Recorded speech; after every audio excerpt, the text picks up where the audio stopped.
터키의 차세대 전투기 프로젝트 KAN-칸이 거대한 암초에 부딪히며 심각한 위기에 직면했습니다.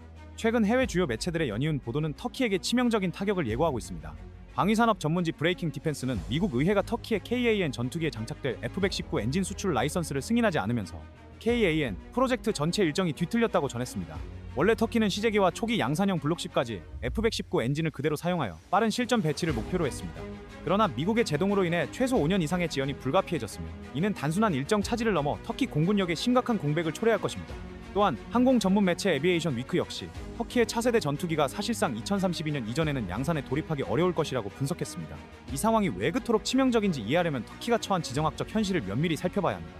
터키는 지중해, 흑해, 중동의 접경에 위치한 네이토의 핵심 국가입니다. 그러나 동시에 러시아, 그리스, 이스라엘과 직접적인 경쟁 구도를 안고 있습니다. 현재 그리스는 이미 F-35 도입 절차를 확정하고 2030년대 초반부터 전력화를 시작할 예정인 반면 터키는 여전히 노후화된 F-16 전투기에 의존해야 하는 냉혹한 현실에 놓이게 됩니다. 공중 전력의 균형이 무너지는 순간 이는 단순한 무기 문제를 넘어 국가 안보와 전략 자체를 위태롭게 할 수 있습니다. 터키 외무부 장관이 직접 인터뷰에서 엔진 없이는 양산이 불가능하다고 토로한 것도 바로 이러한 절박한 상황을 반영합니다. 터키가 이처럼 벼랑 끝에 몰린 근본적인 원인은 2019년 러시아산 S-400 방공 시스템 도입으로 촉발된 미국의 CATSA 러시아 적대국 제재법 있습니다. 미국은 이를 이유로 터키를 F-35 프로그램에서 퇴출시켰고 그 여파가 지금까지 이어지고 있습니다. 사실 KAN 프로젝트는 단순히 독자 노선을 추구한다기보다는 F-35 프로그램에서 배제된 이후 불가피하게 선택한 자립형 5세대 전투기 개발이라는 성격이 강합니다. 문제는 5세대 전투기의 핵심 기술 중 하나인 엔진을 스스로 확보하지 못했다는 점입니다. 터키는 TR 모터스를 통해 독자 엔진 개발에 착수했지만 현실적으로 2035년 이후에나 정상적인 운용이 가능할 것으로 전망됩니다. 즉 당장은 미국산 F-110 엔진 외에는 다른 선택지가 마땅치 않은 상황에서 미국의 제재는 KAN 프로젝트의 숨통을 끊는 결정타가 된 것입니다. 그런데 이 위기가 단순히 터키만의 문제가 아닌 이유가 있습니다. KAN 프로젝트에 공동 참여한 인도네시아가 직격탄을 맞고 있기 때문입니다. 인도네시아는 2020년부터 2030년 사이 전력화를 목표로 막대한 자금을 투입했지만 이번 사태로 최소 5년 이상 사업이 지연될 수밖에 없습니다. 이미 분담금 지급도 지연된 상황에서 돈만 내고 전투기는 받지 못하는 최악의 시나리오까지 거론되는 실정입니다. 바로 이 지점에서 우리는 한국과의 기묘한 평행선을 발견할 수 있습니다. 인도네시아는 KF-21 보라매 사업에서도 분담금 미지급으로 신뢰 문제를 야기했는데 이번에는 터키와의 사업마저 차질을 빚게 된 것입니다. 한국 입장에서 보면 역시 자립형 국방이 가장 확실한 답이라는 교훈이 다시 한번 확인되는 순간입니다. 이번 사태로 터키 내부는 물론 주변국들 역시 상황을 예의주시하고 있습니다. 유럽 국가들은 터키의 이 같은 어려움을 자국 이익의 기회로 삼으려는 움직임을 보이고 있습니다. 특히 영국과 이탈리아는 GCAP 글로벌 전투기 프로그램 6세대 전투기 참여를 통해 터키를 끌어들이려는 적극적인 행보를 보이고 있습니다. 실제로 브레이킹 디펜스는 영국 측이 터키의 유로파이터 도입을 단순한 전력 보강이 아니라 장기적으로 GCAP 합류를 위한 교두보로 여기고 있다고 전했습니다. 반면 미국은 여전히 CATSA 제재를 무기삼아 터키를 압박하고 있으며 러시아는 자국산 AL-31F나 AL-41F 엔진을 제한하며 유혹의 손길을 내밀고 있습니다. 하지만 러시아산 엔진을 선택하는 순간 나토 내부의 신뢰는 물론 기체구조 재설계로 인해 3년에서 5년의 추가적인 지연이 불가피합니다. 쉽게 말해 미국산 엔진 외에는 사실상 선택지가 없는 상황입니다. 하지만 한국 입장에서 이 상황은 매우 흥미로운 국면으로 전환되고 있습니다. KF-21은 차근차근 블록 3 개발로 나아가 2030년대 중반 6세대 전투기를 목표로 도약하는 그림을 그리고 있는 반면 터키는 KAN 하나의 모든 것을 걸다가 발목이 잡혔습니다. 한국은 이미 하나와 두산이 1650도급 터빈 소재를 개발하여 엔진 독자 개발의 가능성을 열었으며 국방과학연구소 ADD가 주도하는 장기 엔진 국산화 계획도 착실히 가동 중입니다. 반면 터키는 미국 제재 한 번에 국가 전략 전체가 흔들리는 리스크에 직면한 겁니다. 이 차이가 바로 동맹 의존형과 자립형 국방의 갈림길이라고 할 수 있습니다. 해외 언론에 보도된 터키 외무장관의 발언이 보여주듯 이번 사태는 단순한 기술 문제를 넘어 국가 전략, 외교, 산업 전반이 맞물린 거대한 위기입니다. 그렇다면 터키는 앞으로 어떤 길을 선택할까요? 터키가 맞닥뜨린 이번 사태는 표면적으로는 엔진 공급 차단이지만 그 본질은 전략적 선택의 기로라고 할 수 있습니다. 단순히 시간을 지연시키는 차원이 아니라 국가의 외교 노선과 방산 산업 전체의 방향을 재편해야 하는 중대한 분기점이 된 것입니다. 해외 주요 매체들은 이번 상황을 두고 터키가 선택할 수 있는 시나리오는 분명히 존재하지만 어느 하나도 가볍게 갈 수 있는 길은 없다고 평가하고 있습니다. 우선 눈에 띄는 것은 터키가 유럽과의 협력을 강화하는 그림입니다. 터키는 이미 영국, 독일, 이탈리아와 유로파이터 도입 협상을 본격적으로 진행 중이며 여기에 미티어, 공대공 미사일까지 패키지로 엮어들여오는 방안을 검토하고 있습니다. 에비에이션 위크는 터키가 최소 40대 규모의 유로파이터 확보를 추진 중이라고 보도했습니다. 이 결정은 단순히 전력 공백을 메우는 임시 방편이 아니라 중장기적으로 G캡 참여를 위한 신뢰 자산을 쌓는 전략적 선택이 될 수 있습니다. 영국 측은 터키가 유로파이터를 운영하게 되면 자연스럽게 기술 교류와 훈련 운영 체계에 대한 접촉이 늘어날 수밖에 없고 이는 결국 6세대 전투기 협력으로 이어질 가능성을 열어주는 것으로 보고 있습니다. 그러나 터키의 발목을 잡는 고질적인 문제는 바로 협상 태도입니다. 과거 한국과의 KF-21 공동 개발 협상 과정에서 터키는 설계 결정권, 기술 접근권, 수출 권한까지 과도하게 요구하다가 협력이 좌초된 전례가 있습니다. 여기에 더해 GCAP는 이미 영국, 이탈리아, 일본이 주도 구조를 확정해 놓은 상태라 새로운 파트너에게 주도권을 나눠줄 가능성은 거의 없습니다. 터키가 현실적인 수준에서 부품 개발 참여나 항전장비 분야 협력으로 시작해 점진적으로 확대하는 방식을 수용하지 않는다면 GCAP 합류 자체가 불가능해집니다. 따라서 유럽 협력이라는 시나리오는 가능성이 있지만 터키가 얼마나 현실적인 태도를 취하느냐에 따라 성패가 갈릴 수 있습니다. 또 다른 시나리오는 러시아와의 협력입니다. 러시아는 AL-31F, AL-41F 엔진을 제공할 수 있으며 이론적으로는 KAN 기체에 장착이 가능합니다. 실제 출력과 사이즈 면에서는 호환이 가능하기 때문입니다. 하지만 문제는 기술 이전과 품질 관리입니다. 러시아 엔진은 수명 주기가 짧고 정비 주기가 잦아 운영 효율성이 떨어집니다. 무엇보다 나토 국가가 러시아 엔진을 핵심 전투기에 도입하는 순간 미국과 유럽은 기술 협력을 전면 중단할 것이 뻔합니다. 이는 KAM 프로젝트만의 문제가 아니라 터키 방산 산업 전체를 서방 진영에서 고립시키는 결과를 낳게 됩니다. 디펜스 뉴스는 러시아 엔진 도입은 선택 가능한 최후의 카드이지만 사실상 외교적 자살 행위에 가깝다는 평가를 내렸습니다. 결국 러시아와의 협력은 터키에게 독이 든 성배가 될 가능성이 큽니다. 마지막으로 세 번째 시나리오는 독자 엔진 개발 가속화입니다. 터키 TR 모터사가 주도하는 엔진 개발은 2035년 이후에나 실질적인 운영이 가능할 것으로 예상되지만 이번 사태가 촉매제가 되어 대규모 투자가 투입될 수 있습니다. 문제는 기술력과 시간입니다. 한국이 20년 가까이 축적한 가스터빈 소재, 열차폐 코팅, 연소 안전 기술을 통해서야 1650도급 엔진 부품을 확보한 것처럼 엔진 기술은 단기간에 따라잡을 수 있는 분야가 아닙니다. 터키가 지금부터 수조원 규모의 투자를 한다 해도 10년 이상은 필요합니다. 그렇다면 KAN의 블록10, 블록20 전력화 일정은 사실상 요원해지고 독자 엔진이 실전에 투입되는 순간은 2040년대 이후로 밀려날 수 있습니다. 여기에 또 하나 간과할 수 없는 시나리오가 있습니다. 바로 미국과의 외교적 협상을 통한 제재 완화입니다. 현재 터키는 나토의 핵심 동맹국이지만 동시에 문제와 취급을 받고 있습니다. S-400 도입, 시리아 북부 개입, 인권 문제 등 여러 갈등이 쌓여 미국과의 신뢰가 크게 흔들렸습니다. 하지만 터키가 중동에서 미국의 전략적 필요를 충족시켜주는 방향으로 움직이거나 러시아와의 거리를 두며 관계 회복을 시도한다면 미국이 부분적으로 제재를 완화할 가능성도 완전히 배제할 수는 없습니다. 다만 이는 단순한 무기 협력이 아니라 정치, 외교 전반에서의 대타협을 요구하는 만큼 실현 가능성이 높지 않다는 것이 문제입니다. 터키의 고민은 여기에 그치지 않습니다. 이번 엔진 사태는 단순히 군사력의 공백 문제가 아니라 방산 수출 전력에도 직격탄을 날렸습니다. 인도네시아가 공동 개발 파트너로 참여한 것처럼 터키는 KAN을 수출형 5세대 전투기로 성장시키려 했습니다. 그러나 일정이 5년 이상 지연되고 엔진 불확실성이 해소되지 않는다면 해외 고객은 신뢰를 잃을 수밖에 없습니다. 인도네시아가 KF-21 사업처럼 또다시 분담금을 미지급하거나 사업 참여를 철회할 가능성도 배제할 수 없습니다. 더 나아가 말레이시아, 카타르 등 잠재 고객들도 불확실한 전투기에 투자를 꺼릴 가능성이 커집니다. 여기서 한국과의 비교가 더욱 두드러집니다. 현 상황으로 분석했을 때 결국 터키는 최소 2030년대 초반까지 5세대 전투기를 전력화하기 어렵게 되었다는 사실입니다.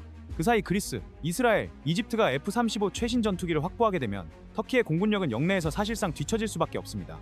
이처럼 KAM 프로젝트는 이제 기술 개발이 아니라 국가 전략을 걸고 진행해야 하는 거대한 도박이 되었습니다.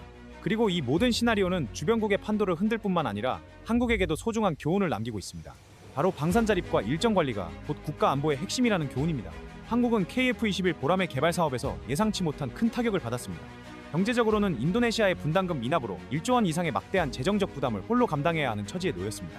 인도네시아가 약속했던 금액 중 절반도 내지 않으면서 한국은 개발 비용의 상당 부분을 자체적으로 충당하게 된 것입니다. 게다가 전략적으로 동남아시아 진출의 핵심 교두보였던 인도네시아가 이탈하면서 첫 해외 운영국을 잃게 되어 수출 시장 진입에 큰 어려움이 생겼습니다. 여기에 기술 유출 사건까지 겹치면서 기술 보호와 파트너십 유지라는 두 가지 문제 사이에서 한국은 심각한 딜레마를 겪는 뼈아픈 상황입니다. 그렇다면 인도네시아는 왜 이러한 결정을 내렸을까요? 인도네시아 입장에서 보면 이번 결정은 복잡한 정치적, 전략적 이유가 깔려 있습니다. 인도네시아는 오랫동안 무기 체계 다변화를 추구해왔습니다.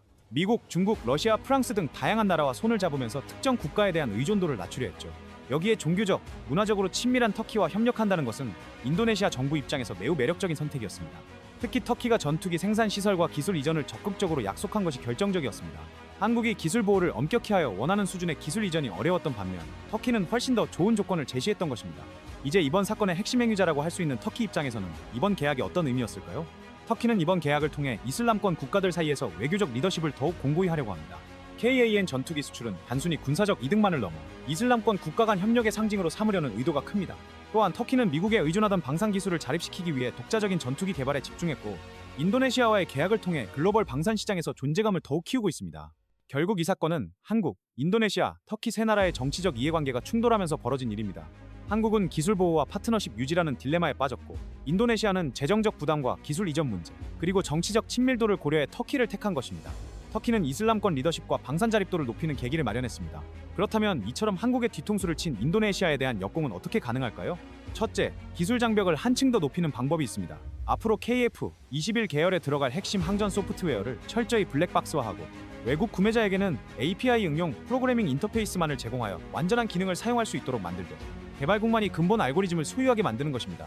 만약 인도네시아가 뒤늦게 KF-21EX 도입을 타진한다면 KF-21 전용 인베디드 GPS 모듈, 렌더링 데이터 링크, 스텔스 무장창, 그리고 컨버전 키트 등을 별도의 패키지로 구매해야 할 것입니다. 가격은 당연히 올라갈 수밖에 없습니다. 두 번째 전략은 새로운 동맹을 끌어들이는 것입니다. 2023년 4월 하나시스템과 UAE 무바달라가 체결한 수십억 달러 규모의 KF-21 전자전 포드 개발 계약이 바로 그 전초전입니다. 이 계약 문구에는 향후 UAE 정부가 개발비 일부를 부담할 경우 프로그램 참여국 지위를 부여한다는 옵션이 포함되어 있습니다. UAE나 사우디의 국부 펀드가 1조 원을 투자한다면 인도네시아의 미납분을 하루아침에 메울 수 있습니다. 이러한 시나리오가 실현되면 한국은 믿을 수 있는 완성형 파트너라는 이미지를 전면에 내세우며 중동 시장을 장악할 수도 있습니다. 세 번째는 폴란드 카드입니다. 폴란드는 이미 FA-50 48대를 도입했으며 차기 전투기로 F-35H가 도입과는 별개로 유럽형 차세대 전투기 사업 참여 기회를 열어둘 전망입니다. 만약 KF-21EX 조기 시제기 한 대를 2027년 라돔 에어쇼에 전시하고 폴란드 산업계의 현물 출자 5%만 허용해도 동유럽 시장 전체가 한국을 따라올 가능성이 있습니다. 터키의 KAN이 이슬람 벨트를 파고든다면 KF-21EX는 유로, 나토 벨트를 겨냥하는 전략으로 포지셔닝할 수 있습니다. 시간표를 살펴보면 KAN은 2018년 형상 고정, 2021년 초도 비행을 목표로 했으나 실제로는 2023년에 첫 비행에 성공했습니다. 반면 KF-21은 2022년 첫 비행 이후 2026년 블록킬 초기 작전 능력을 확보하고 2030년대 초블로크, 이스텔스 성능 강화 및 무장 확대를 통해 공군 전력화를 목표로 합니다. 두 프로그램이 실제로 시장에서 정면 승부를 벌일 시점은 대략 2030년대 중반 이후가 될 것입니다. 그때까지 한국이 해야 할 일은 단 하나, 일정 준수입니다. 터키는 아직 엔진 국산화에 장기적인 리스크를 안고 있으며 인도네시아의 기술 수준이 KAN 통합 일정에 큰 변수가 될 여지가 큽니다. 즉 시간은 우리 편이라는 얘기입니다. 그럼 이 사건이 어떻게 발생했는지 알아보겠습니다. KF-21 프로젝트가 처음 기획됐을 때 한국은 아시아 두 번째 스텔스 전투기 개발국이라는 상징성과 함께 인도네시아라는 거대한 동남아시아 시장을 교두보로 삼아 수출 판로까지 단숨에 뚫을 그림을 그렸습니다. 그런데 2020년 이후 인도네시아 정부가 분담금을 제대로 내지 못하더니 2023년에는 나비백을 3분의 1 수준으로 줄여달라고 요구했습니다. 그 사이 라팔 42대, F-15EX 24대, 중고 SU-35, F-15 등 수많은 후보를 광범위하게 물색하며 간보기 행보를 보였습니다. 돈이 끊기면 기술이라도 챙기겠다는 심리는 어디서나 비슷합니다. 2014년 초 성남 KAI 본부에서 인도네시아 파견 기술진 일부가 KF-21 상세 설계 자료, AESA 레이더 핵심 데이터를 담은 USB를 무단 반출하려다 적발돼 출국 정지 처분을 받았고 뒤이어 검찰 조사에서 무혐의와 기소 유예가 갈리며 양국의 교류 관계는 긴장 상태로 굳었습니다. 사건 직후 방위사업청과 KAI는 민감 등급 소스 코드를 레드존 서버에 이중 암호화하고 물리적 에어갭을 부여했습니다. 그런데 같은 해 12월 터키 앙카라에서는 완전히 다른 이야기가 흘러나왔습니다. 터키가 2010년부터 추진한 TFX 현재 KAN과 첫 지상 활주 시험을 마치고 2015년 2월에 초도 비행에 성공했다는 소식이었습니다. 같은 해 이스탄불 국제항공우주산업 박람회 개막일에 에르도안 대통령은 인도네시아와 100억 달러, 우리 돈 13조 7천억 원 규모의 48대 KAN 패키지 계약을 체결했다고 자랑했습니다. 당시 터키 언론은 인도네시아 현지 조립 라인도 포함된 기록적인 수출이라며 축포를 터뜨렸고 인도네시아 국방부도 자국 인프라 활용을 공식 문서에 명시했습니다. 터키와 인도네시아의 이 계약은 단순 구매가 아니라 공동 생산, 기술 협력을 의미합니다. 이는 KF-21 파트너였던 인도네시아가 실질적으로 경쟁 기종 개발편에 서겠다는 뜻이며 KF-21 사업은 자금, 마케팅, 정치 세축에서 커다란 공백을 떠안게 됐습니다. 먼저 자금 면을 보겠습니다. KF-21 총 개발비 8조 1천억 원 중 인도네시아 지분은 20%로 대략 1조 7천억 원인데 지금까지 실제 납입액은 4천억 원도 되지 않습니다. 남은 1조 원가량이 순식간에 미납분으로 확정되는 순간 KI는 연간 현금 흐름이 음전환되고 정부의 추경 없이는 소요를 맞추기 어렵습니다. 뿐만 아니라 생산 단가도 올라갑니다. KF-21은 원래 블록 1 40대에 대한 국내 공군 배치 이후 블록 2부터 해외 물량을 동시 생산해 규모 효과를 노린다는 100대 베이스라인 가정을 세웠습니다. 그중 인도네시아 물량 48대가 통째로 날아가면 100대에서 52대로 쪼그라들고 공용 장비 단가가 기체당 약 7% 상승합니다. 항공기 시장에서 1%의 가격 차이는 수주 확률을 5% 이상 깎는 변수로 분석되고 있습니다. 여기에 더해 마케팅도 큰 타격을 입습니다. 항공기 수출에서 첫 해외 운영국 타이틀은 보험과 같은 존재입니다. UAE, 사우디, 필리핀, 콜롬비아가 관심을 표명해도 실전 운영 데이터가 없는 기종, 정치적 리스크가 크다는 이유로 체계적으로 밀리기 때문입니다. 인도네시아가 그 빈자리를 채워줄 예정이었는데 이제 보람에는 아직 국내용이라는 인상이 굳어질 가능성이 높습니다. 여기서 한국 항공기가 선택할 수 있는 선택지는 두 갈래입니다. 하나는 인도네시아를 설득해 미지급금을 탕감해주더라도 복귀시키는 길, 다른 하나는 완전 결별 플랜을 당장 발동해 자주 독립형 체제로 가는 길입니다. 2014년 하반기 방사청 내부에서 실제로 후자 쪽 문건이 돌았습니다. 그 기밀 문건의 제목은 프로젝트 오로라 단계이었는데 이 내용은 충격적이었습니다. KF-21 블록 3, 즉 EX형에서도 이른바 플라즈마 경계층 제어, 노즐 데이터가 미국 JSF 조인트 스트라이크 파이터 프로그램에서 센서 융합 알고리즘을 설계했던 인력에게 이전되고 있다는 내용이었는데요. 핵심은 동남아시아 참여국의 접근 권한을 아예 0등급으로 강등한다는 조항이 포함되어 있었다는 점입니다. 이후 KAI는 설계도면 전 모델의 서체 변경까지 감지 가능한 워터마크를 삽입했고 한국형 전투기 기술 보호 체계는 사실상 F-35 보호 수준으로 격상됐습니다. 사실 이러한 보호 등급 상향으로 인도네시아가 한국의 기술을 더 이상 빼올 수 없다고 판단해 다른 노선을 택했다고 분석하고 있습니다. 그럼 기술적 관점으로 두 기체를 비교해 보겠습니다. KAN은 GE-F-110 초기형 엔진을 사용하며 엔진 국산화를 추진 중이지만 아직 출력 인증이 완료되지 않았습니다. 에이셀산의 ASA 무라드 레이더 역시 프로토타입 단계이며 스텔스 핵심인 열관리 패널은 2027년 이후에야 적용을 목표로 하고 있습니다. 즉 기술 완성도 면에서는 한국보다 두 발자국 뒤처져 있다고 할 수 있습니다. 반면 KF-21은 GE-F-414, GE-400K 개량형 엔진으로 이미 1000회 이상 비행시험을 수행했고 2026년 블록킬 초도 양산부터 내부 무장창만 제외된 상태로 전투 배치가 가능합니다. 2030년대 초부터는 공군이 요구한 블록키 다기능 레이더 체계가 탑재될 예정이어서 실전 배치 시점과 가용 무장 다양성 면에서 우위를 점합니다. 기술적인 부분은 한국이 앞서고 있고 금융시장의 반응도 상당히 우호적입니다. 국내 독자 전투기 프로그램에 대한 국제신용평가사 리포트는 동맹 파트너 이탈은 치명적이지만 반대로 한국 단독 IP지적 재산권 비율이 높아져 향후 로열티 수익을 극대화할 수 있다는 역설적인 해석을 내놓고 있습니다. 쉽게 말해 한국이 인도네시아 몫의 부담을 떠안았더라도 차후 블록 4, 블록 5에서 발생하는 소프트웨어 업그레이드 비용을 전량 자국 회사가 회수할 수 있다는 뜻입니다. 정리하자면 인도네시아의 터키 전투기 선택은 복잡한 정치적 계산과 전략적 판단의 결과물입니다. 한국으로서는 이번 사태를 위기이자 기회로 삼아 장기적인 전략 재편의 계기로 만들어야 할 것입니다.